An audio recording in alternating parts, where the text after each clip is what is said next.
Louvado seja nosso Senhor Jesus Cristo, para sempre seja louvado. Bom dia, meu irmão, minha irmã, que é o Padre Daniel, da Paróquia de Santana, em São Joaquim Antônio Carlos.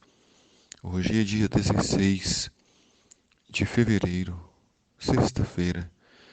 A igreja nos convida a meditar o Evangelho de São Mateus, no capítulo 9, versículos de 14 a 16. Naquele tempo, os discípulos de João aproximaram-se de Jesus e perguntaram: Por que razão nós e os fariseus praticamos jejum, mas os teus discípulos não? A grande novidade de Jesus não foi compreendida logo no início. Demorou tempo.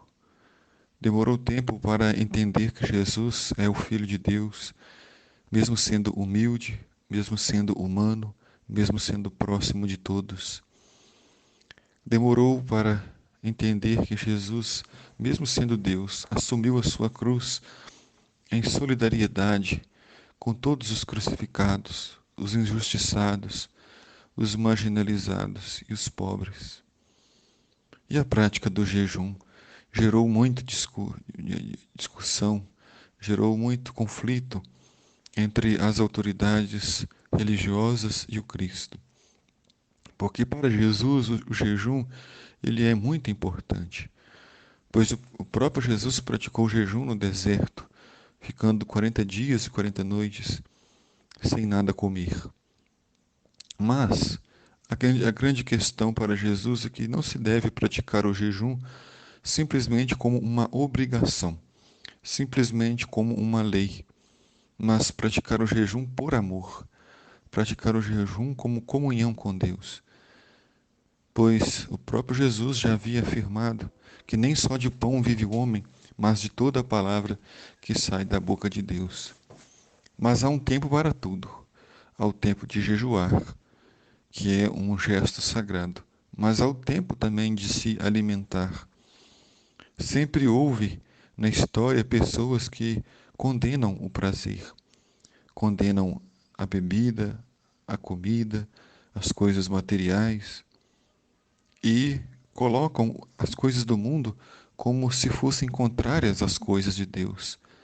Negam o mundo e tudo que nele existe, e tudo que foi criado por Deus. E isso não pode, é um pecado muito grave, pois tudo que Deus criou é para ser usado a serviço da vida, a serviço da família, da alegria e da paz. Então, o alimento nunca foi condenado. A condenação está no excesso. Quando se tem a gula, comer aquilo que é mais do que essencial. Quando se condena a gula das pessoas que se preocupam com a comida, mas se esquecem da palavra de Deus. E principalmente aqueles que comeram e se esqueceram dos pobres, dos famintos. Nós vemos em outra passagem no Evangelho de um rico que comia com fartura, enquanto o pobre lambia as migalhas que caíam de sua mesa.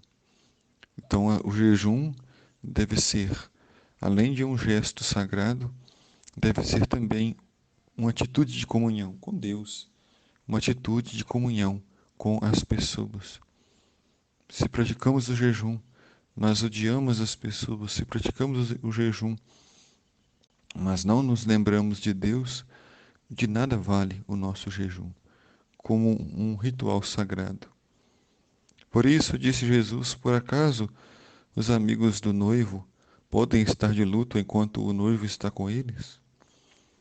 Jesus fala de uma festa de casamento em que ele é o noivo e que nós, a sua igreja, fazemos parte daquele que será a noiva. A igreja é a sua noiva e nós fazemos parte dessa igreja. Enquanto Jesus estava presente, não era preciso fazer jejum, pois o noivo estava na festa. Mas dias virão, disse Jesus, em que o noivo será tirado. Jesus anuncia a sua morte. E aí sim, disse Jesus, dias virão em que o noivo será tirado, Então eles jejuarão.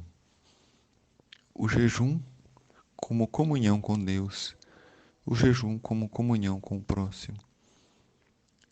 Que Deus te abençoe, meu irmão, minha irmã, abençoe seu dia e toda a sua família, te dando saúde e paz. O Senhor esteja convosco, Ele está no meio de nós. Abençoe-vos, Deus Todo-Poderoso, Pai, Filho, Espírito Santo. Amém.